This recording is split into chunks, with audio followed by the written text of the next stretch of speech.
નમસ્કાર મિત્રો, આજે હું તમને શીખવાડીશ કે નેગેટિવ સેન્ટેન્સ નકાર વાક્યો કઈ રીતે બનાવવા. ખૂબ જ સાદા અને સિમ્પલ વાક્યો છે, જેમ કે તમે આ વાક્યો જોઈ શકો છો, જેમાં ઇઝ એમ આર વાપરીને વાક્યો બનાવેલા છે. અર્થ હું તમને શીખવાડીશ, નકાર વાક્ય પણ તમને આવડશે.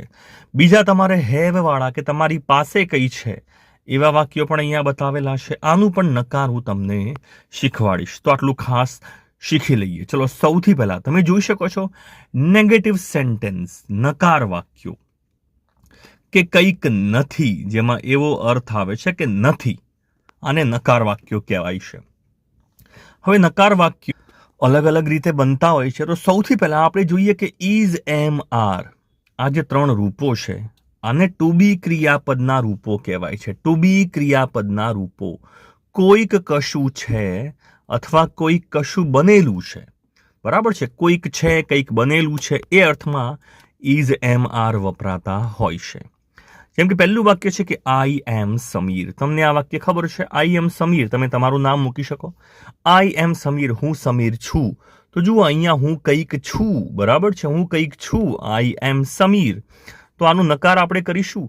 જો આઈ જોડે એમ વપરાય છે, આને કહેવાય છે, એમ જે છે આને સહાયક રૂપ કહેવાય છે. સહાયક રૂપ, મદદ કરે છે, બરાબર છે. આઈ એમ, સહાયકની જોડે તમારે નોટ મૂકવાનું છે. આઈ એમ નોટ સમીર. ના ભાઈ, હું સમીર નથી. તો પહેલું વાક્ય, ચલો બોલવાની પ્રેક્ટિસ કરો. તમારું નામ શું છે? તમે કહેશો આઈ એમ મનીષ, આઈ એમ રૂપા, આઈ એમ કાજલ. જે નામ હોય મૂકી શકો છો ને નોટ મૂકી શકો છો. બીજું વાક્ય છે, તમારે કહેવું છે કે તું મારો ભાઈ છે. તું મારો ભાઈ છે. તમે શું લખશો? તમે લખશો યુ, અને યુ જોડે આર મૂકશો. તું છે, સૌથી પહેલા તો આપણે છે ની વાત કરીએ છીએ. તું કંઈક બનેલો છે, તું કંઈક છે. You are my brother, you are my brother, you are teacher, you are husband, you are wife. જે પણ વાક્યો છે તમારે નોટ મૂકી દેવાનું છે. You are not my brother. તું મારો ભાઈ નથી. ચલો, બીજું વાક્ય છે કે આપણે લોકો ખુશ છીએ. તો જો આપણે લોકો કંઈક છીએ, વાત તો એની જ છે, આપણે લોકો કંઈક છીએ. તો તમે વી મૂકશો અને વી જોડે આર મૂકશો. તમે અત્યારે કંઈક છો, વર્તમાનમાં કંઈક છો, તમે મૂકશો we are not happy. We are not happy, આપણે ખુશ નથી. ખાલી વાક્ય છે, બાકી આપણે બધા ખુશ જ છીએ, ટેન્શન ના લો. ચલો, ધે આર જર્મન. એ લોકો કોણ છે? એ લોકો જર્મનીના છે, જર્મન છે, બરાબર છે. They are German. We are Indian. તો આમાં તમે એ લોકો જર્મનીના છે, ધે આર જર્મન. એ લોકો નથી, તો તમે ધે જોડે આર તો છે જ, નોટ મૂકશો. They are not, they are not German. એ લોકો જર્મન નથી, જર્મનીના નથી. ચલો, તે મારો મિત્ર છે. તે મારો મિત્ર છે. જુઓ, એ પણ કંઈક છે, કંઈક બનેલો છે. તો તમે હી છે, હી જોડે શું આવે? ઇઝ મૂકશો. He is. હવે નથી તો નોટ મૂકી દઈશું. He is not my friend. He is not my friend. એ મારો મિત્ર નથી. ચલો, તે મારી વાઈફ છે. તે મારી પત્ની છે. તો તમે શી મૂકશો અને જોડે ઇઝ મૂકવું પડે. હી શી ઇટ, આટલું તો ખબર જ હોય. હી શી અને ઇટ આ છે ને સ્પેશિયલ છે, એટલે આની અલગ ટ્રીટમેન્ટ, તમારે આને અલગ સાદર સત્કાર કરવો પડે છે, એટલે એની સાથે ઇઝ મૂકવું પડે છે. She is not my wife. તે મારી પત્ની નથી ભાઈ, બરાબર છે. She is not my wife. હું એને શું કરવા કહું? She is not my wife. એ મારા પત્ની થોડા છે. ચલો, ઇટ ઇઝ હોટ ટુડે. ભાઈ, આજે બહુ ગરમી છે. આજે ગરમી છે, તો આજે આના માટે શું વાપરશો? આજનું વાક્ય છે, આજે વરસાદ પડશે, આજે ગરમી છે. આવા વાક્યોમાં તમે ઇટ વાપરી શકો છો. દિવસની વાત છે, ઇટ જોડે ઇઝ વપરાય છે. It is not hot today. It is not hot today. આજે ગરમી નથી યાર, બરાબર છે. તો આ વાક્ય બની શકે. ચલો, મારું ઘર છે ને જૂનું છે. સૌથી પહેલા મારું ઘર કરતા તરીકે તમે આ મૂકશો માય હાઉસ. હવે ઘર પણ કંઈક છે, તો આપણે ઇઝ મૂક્યું છે. માય હાઉસ એટલે એને ઇટ કહેવાય. My house is old. તમે લખશો my house is not old. હું શું કહે છે મારું? My house is not old, બરાબર છે. તો આટલા વાક્યો ખાસ. પહેલા હવે હું તમને ટુ હેવના રૂપો શીખવાડું છું. બરાબર છે. આ જે વાક્યો હતા બધા જોઈ શકો છો, બધામાં કંઈક છે. હું છું, એમ. હું નથી, એમ નોટ. તમે છો, યુ આર નથી તો યુ આર નોટ. પ્રેક્ટિસ કરવાની છે.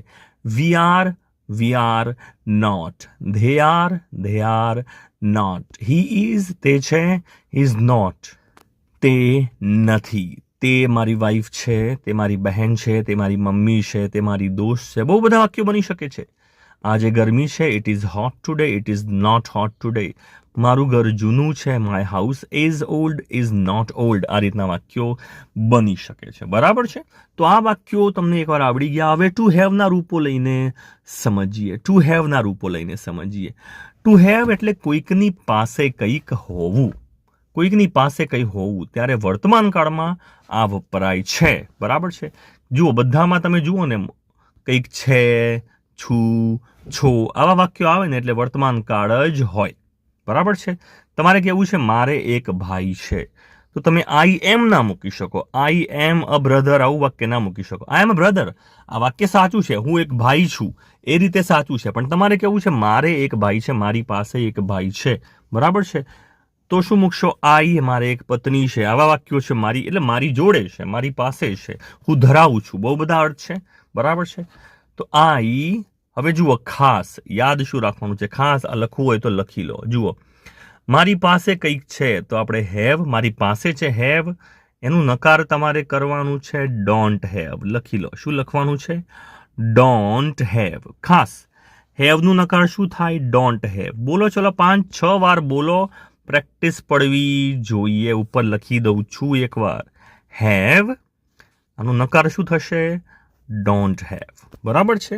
અને જો હી શી ઇટ હોય, મેં તમને કીધું પહેલા, હી શી ઇટ હોય તો આની સાથે વપરાશે હેઝ. અને એ કેસમાં ખાસ તમારે વાપરવાનું છે ડઝન્ટ હેવ. સૌથી મોટી ભૂલ જો ઇંગ્લિશમાં પડતી હોય તો ડોન્ટ હેવમાં નથી પડતી, ડઝન્ટ હેવમાં પડતી હોય છે. કારણ કે ડઝ આવી ગયું એટલે હેઝનું હેવ થઈ જશે પાછળ. કોની જોડે? હી શી ઇટ જોડે. તો આ લખતા રહેશો તો તમને ખબર પડશે. જુઓ, સૌથી પહેલા આઈ હેવ અ બ્રધર, મારે એક ભાઈ છે. તો તમે શું લખશો? હેવ છે આઈ જોડે તો ડોન્ટ હેવ કરી. I don't have a brother.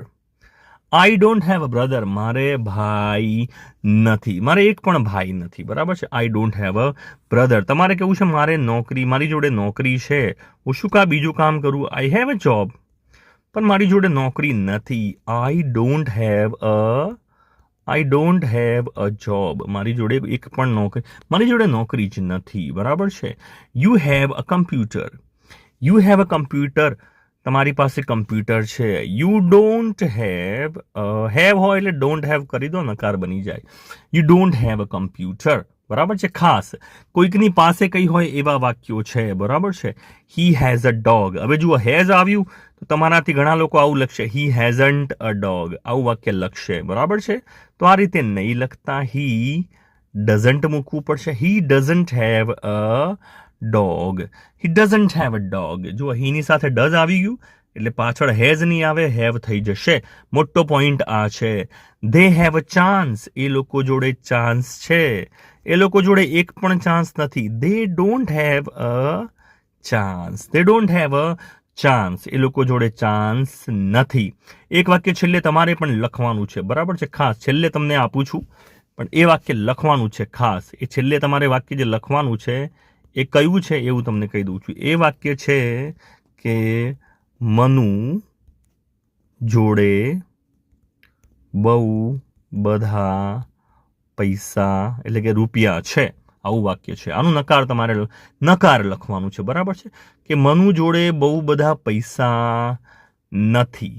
બરાબર છે. આ વાક્યનું ઇંગ્લિશ તમારે લખવાનું છે. ચલો, ઉપરનું વાક્ય, શી હેઝ અ કેટ. તમે લખશો શી ડઝન્ટ હેવ. હેઝ નહીં આવે. સૌથી મોટી ભૂલ તમે અહીંયા કરશો. શી ડઝન્ટ હેઝ મૂકશો. શી ડઝન્ટ હેવ અ કેટ. તેની પાસે કોઈ બિલાડી કશું જ નથી. My name has 6 letters. મારું જે નામ છે SAMEER, આ નામમાં 6 અક્ષરો છે. My name has 6 letters. હવે મારે લખવું છે, મારા નામમાં 5 અક્ષરો નથી ને, 6 છે. My name. હવે જુઓ, માય નેમને ઇટ કહેવાય, કોઈ પણ વસ્તુ છે. માય નેમ ડઝન્ટ, અને જોડે હેવ મૂકવું પડશે. My name doesn't have 6 letters. My name doesn't have 6 letters. હવે જુઓ, તમને એક સરસ મજાની કસરત આપું છું. એ કરશો એટલે તમને ખબર પડશે કે તમારા મોંમાંથી ઇંગ્લિશ નીકળે છે કે નથી નીકળતું, બરાબર છે.